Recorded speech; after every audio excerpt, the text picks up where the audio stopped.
kemajuan tanpa keseimbangan alam sekitar tiada guna lah.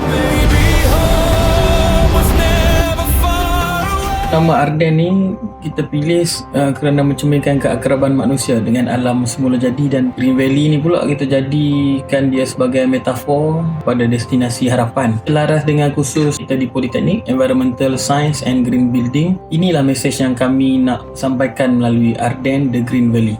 Kita bawa penonton ke Kuala Lumpur tahun 2090, sebuah bandar yang high-tech tetapi mempunyai masalah global warming yang serius. Daripada fasa 1, 2 dan 3 ini ialah menggambarkan daripada Broken City dan seterusnya ke Green Valley. Itu ialah menggambarkan pilihan kita lah. Dan yang paling penting ialah persoalannya ke arah masa depan, yang manakah yang kita hendak bergerak. Kami memilih Arden sebagai seorang pelajar seni bina yang berusia 19 tahun.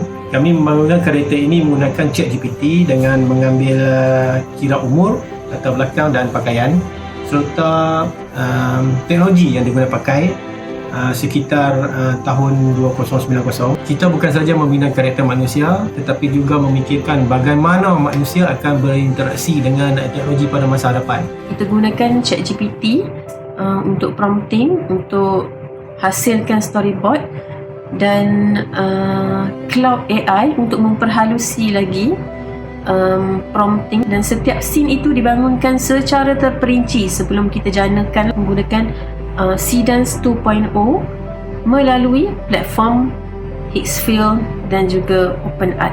Kita juga menggunakan Suno untuk menghasilkan lagu tema. Kita ada juga menggunakan Eleven Labs dan Noise AI untuk penjanaan voice over, dan untuk editing kita gunakan Adobe Premiere Pro untuk menghasilkan kualiti visual dan juga audio. Proses ni tidaklah berlaku secara bersendirian lah.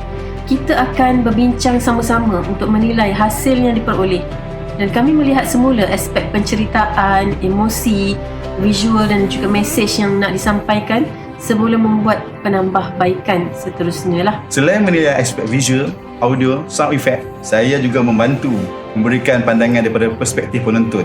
Kadang-kadang sesuatu perkara yang jelas pada pasukan pembangunan mungkin tidak semestinya jelas pada penonton yang menontonnya buat kali pertama. Kami akan melihat semula sama ada visual dan audio tersebut benar-benar menyokong cerita dan emosi yang ingin disampaikan. Arden The Green Valley tujukan kepada semua orang. For a better future.